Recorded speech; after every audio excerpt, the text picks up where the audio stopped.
Salut les pingouins! Salut! Aujourd'hui on vous retrouve pas pour parler de la construction, on va vous parler potager. On a fait plein de trucs depuis le dernier Potalive qui remonte à l'année dernière je crois. Et on a pas mal de trucs à vous montrer qui ont un petit peu foiré, d'autres qui ont bien marché. Donc on trouve que c'est intéressant. Bon, comme d'hab c'est pas vraiment en live, mais on va être dans le chat pour répondre à toutes vos questions au fur et à mesure de la vidéo. Donc on espère que ça vous plaira et puis on va commencer tout de suite avec le truc qui est derrière nous là. Donc, en fait, au début, on avait fait les semis dans la maison parce qu'on n'a pas de serre et c'était hyper galère parce que pendant le chantier, on avait les semis dans les pattes, fallait tout le temps les bouger de place et puis aussi, dès qu'on faisait de la poussière, les semis en prenaient plein la tronche et donc ils étaient tout le temps pleins de sueur, ça a peut-être créé des maladies, etc. d'ailleurs et du coup, c'était un peu compliqué à gérer. Donc on a décidé là aujourd'hui de se fabriquer ça. Donc c'est un espèce de châssis tout en récup. On a même mis un bout de pare-pluie du toit de la maison. Enfin bref, c'est vraiment tout en récup. On va vous faire une vidéo détaillée là-dessus. Et enfin détaillée, un timelapse de la construction.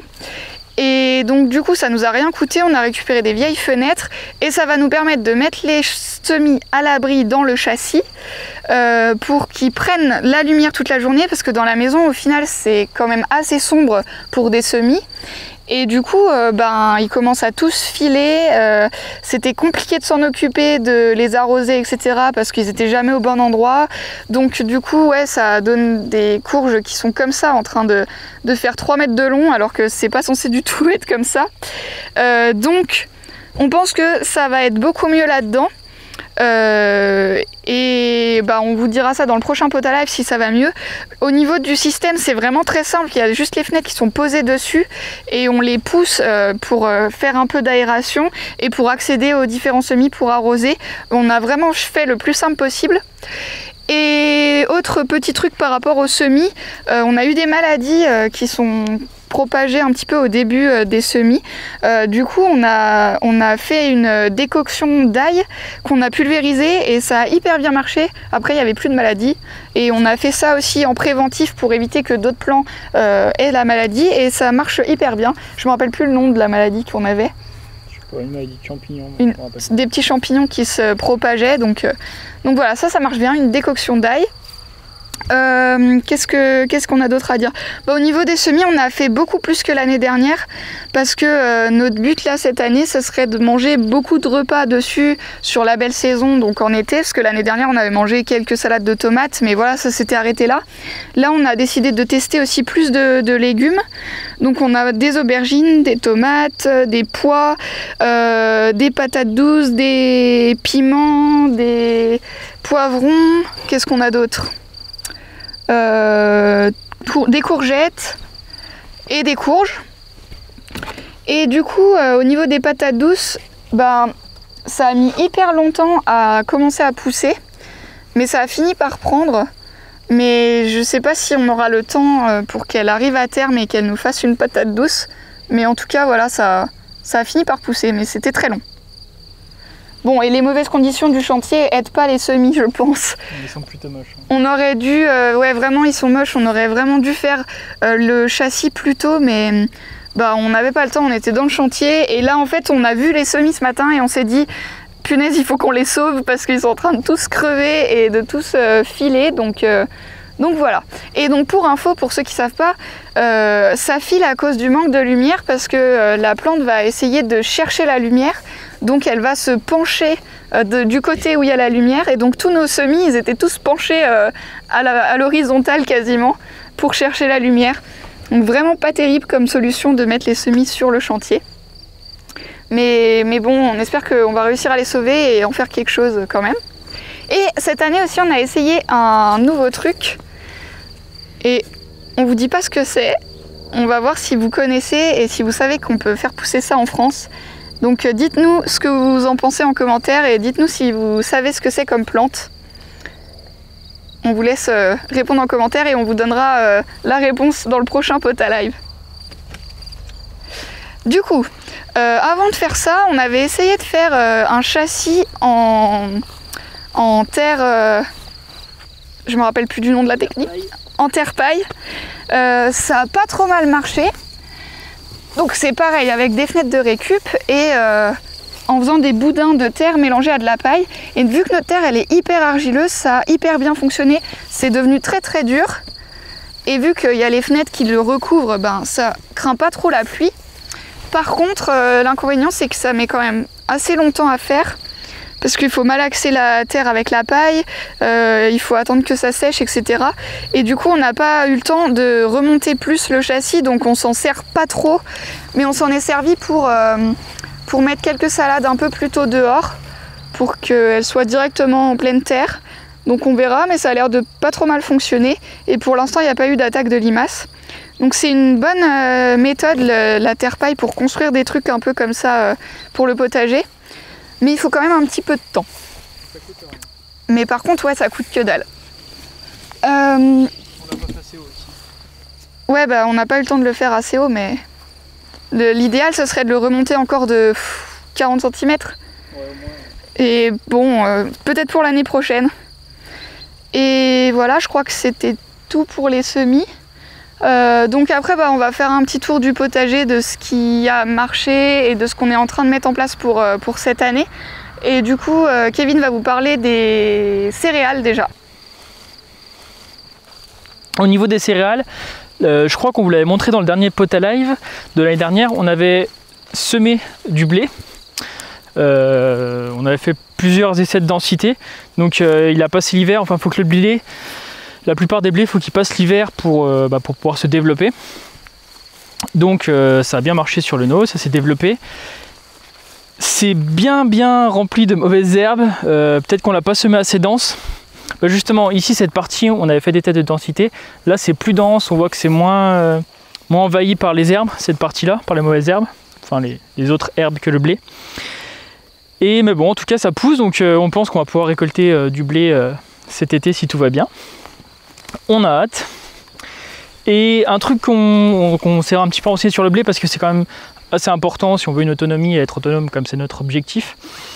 Et on cherchait quand même à en produire assez sans trop galérer, notamment pour avoir de la farine pour faire du pain, pour faire des gâteaux, etc.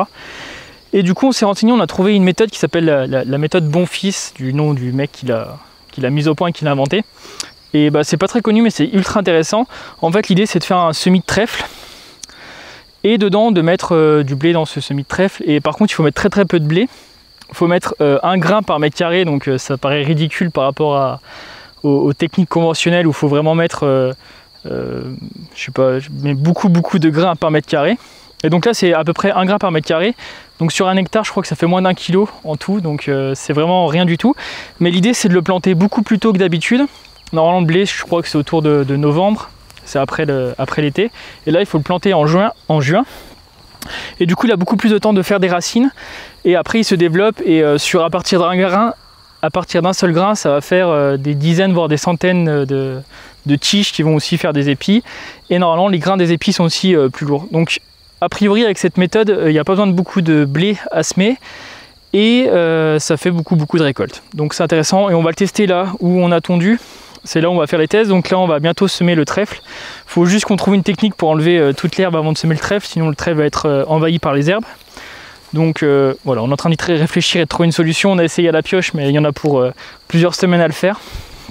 Donc si vous avez des idées pour enlever ça sans non plus tout retourner à terre, parce qu'on veut vraiment enlever que l'herbe en surface, on est preneur. Et voilà, on vous tiendra au courant. Dans le prochain Potalive, je pense qu'on aura semé déjà le trèfle. Et le blé, ça se sème en juin du coup avec cette méthode-là. Donc on a hâte de voir ce que ça donne et tester tout ça. Sinon, on a fait les semis plus classiques à l'extérieur. Enfin, on a déjà planté de l'ail, de l'oignon. Là, on a des ails. Et on a fait des fèves aussi. On n'avait jamais testé les fèves. Enfin, on n'avait pas testé l'année dernière. Donc on a des fèves qui commencent un petit peu à être en fleurs. Donc ça c'est une nouvelle zone qu'on a préparée cette année à l'automne, on a commencé de les faire. Pour agrandir quand même le potager par rapport à la dernière, vu qu'on veut quand même produire beaucoup plus cette année. On a aussi des pois et des haricots mange-tout de l'autre côté. Bon, c'est quand même pas mal envahi d'herbes. En fait, on s'est rendu compte que pour préparer les zones, il fallait quand même pas mal de matière. Donc nous, on recouvre principalement avec du broyat et de l'herbe tondue. Mais là, on s'est beaucoup agrandi cette année. Il faut vraiment beaucoup d'herbe pour recouvrir assez pour étouffer les mauvaises herbes. Et bah, on en a à peine assez. Donc on a pas mal d'herbes qui poussent à travers les cultures. Mais bon, on essaye d'enlever au fur et à mesure et de maintenir à peu près le minimum d'herbe pour que les cultures puissent pousser. Là, on a aussi des pois et un petit peu de moutarde là-bas. Voilà. On voudrait essayer de faire notre moutarde aussi, donc on teste un petit peu de la moutarde. On avait déjà testé l'année dernière, mais on l'avait pas du tout planté à la bonne période et du coup l'hiver il est mort et on n'a pas eu le temps de récolter les graines. On a fait fois 3 les zones. Ouais, on a à peu près agrandi 3 fois plus par rapport à l'année dernière le jardin. Donc on espère récolter au moins 3 fois plus. Et donc pour préparer les zones, on fait l'herbe et il y a un nouveau truc qu'on voulait tester depuis super longtemps, c'est les tondeuses manuelles. Donc je sais pas si vous connaissez, mais le principe c'est d'avoir une lame, il y a un rouleau et bon en gros ça vient, quand on avance, les roues entraînent le rouleau et ça coupe l'herbe. Là, je vous montre un peu.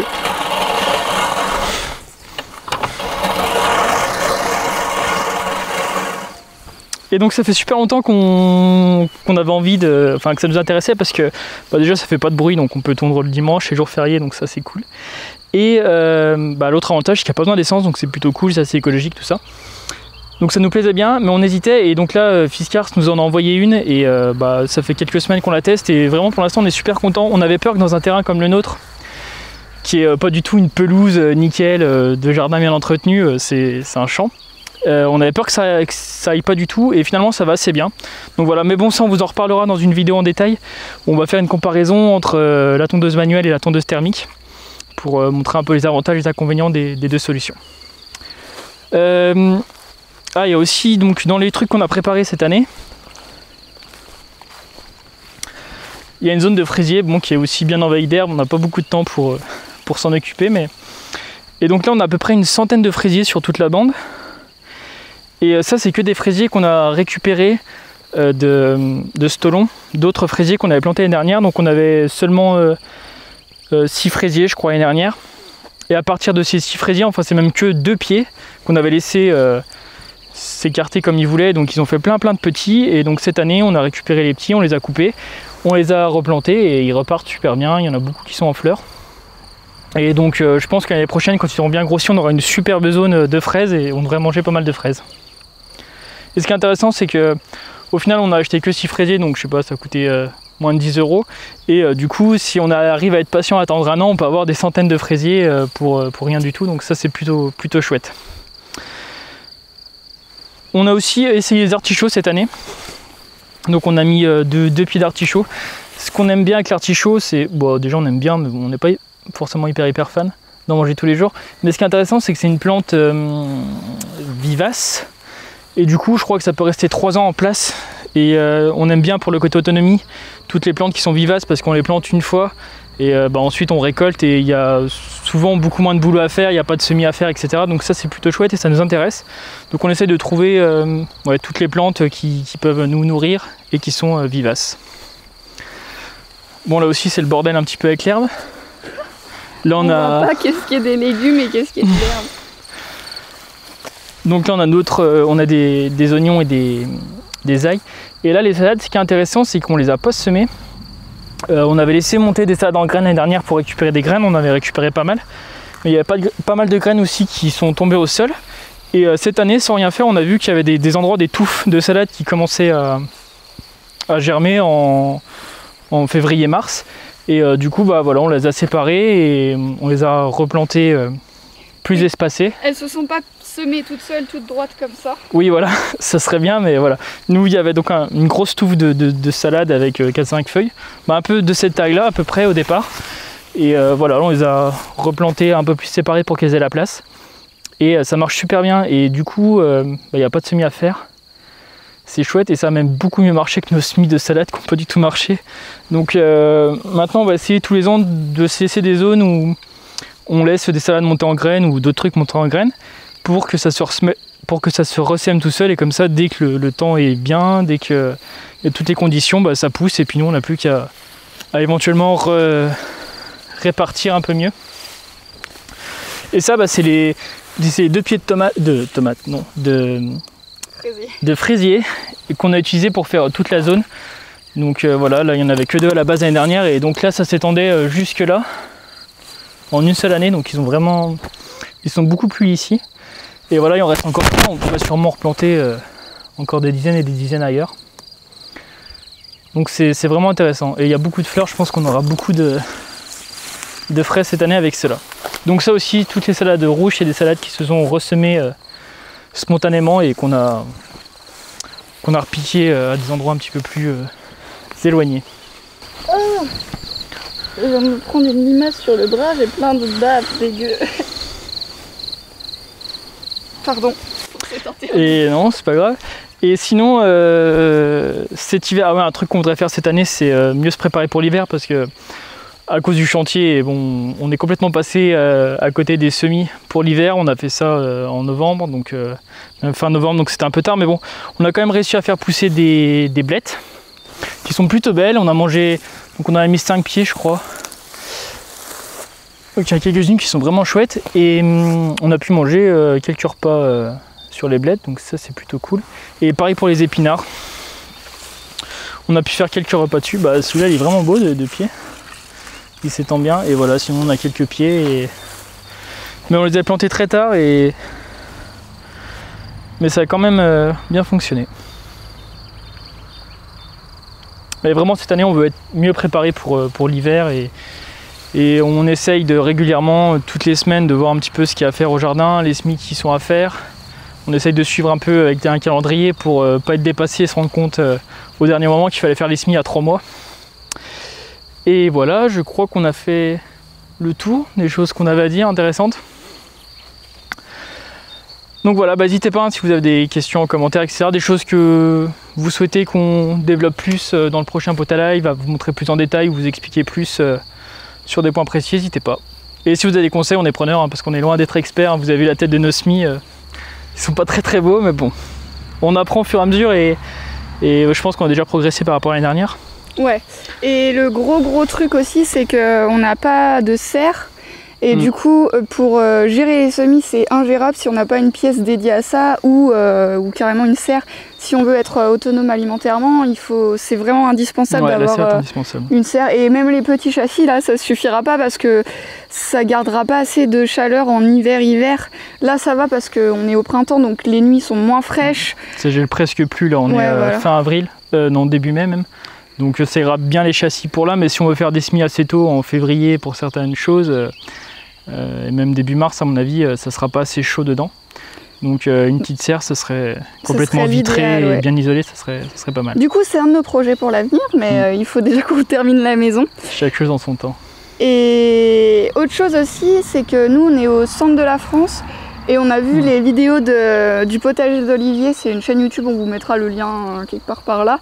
Et lui, il a fait une visite de potager là, hier ou avant-hier, par rapport au jour où on tourne cette vidéo. Et lui, il a des semis, ils sont hyper gros, tout est plus beau et tout, donc, mais il habite dans le sud. Et du coup, il y a vraiment des différences entre le sud de la France et, et tout ce qui est plus au nord.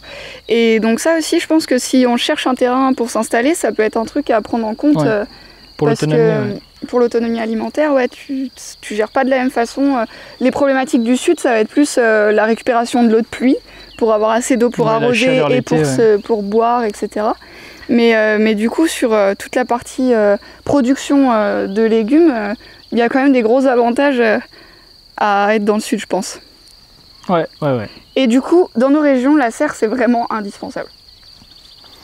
Je pense que c'est bon. Tout à fait, ouais, bah merci d'avoir regardé. Tout à fait, Jamie. On espère que ça vous a plu, et puis on se retrouve bientôt pour une vidéo sur la construction de la maison. Et puis peut-être d'ici un mois, un autre Potalive pour vous montrer un petit peu. Je pense que d'ici là, on aura remis en terre les semis qu'on a fait, donc on vous montrera si le châssis ça a été ou pas. Et puis voilà, je pense qu'il y aura pas mal de trucs à montrer. Ouais. Et puis n'oubliez pas d'essayer de deviner ce qu'on vous a montré, si vous arrivez à trouver ce que c'est. Voilà. Sinon on vous le dira dans le prochain Potalive. C'est bon? Ouais. Et bah, à bientôt les pingouins. Si vous avez aimé la vidéo, vous pouvez vous abonner à la chaîne YouTube et nous laisser un petit pouce bleu et un commentaire pour nous encourager. On remercie tous les tipeurs qui nous aident à améliorer les vidéos. Si vous aussi voulez soutenir la chaîne, on vous laisse aller voir la page Tipeee et la page Utip. Et si vous avez encore un peu de temps après tout ça, vous pouvez nous rejoindre sur nos réseaux sociaux et sur notre blog où on poste plein de photos du chantier et des infos complémentaires.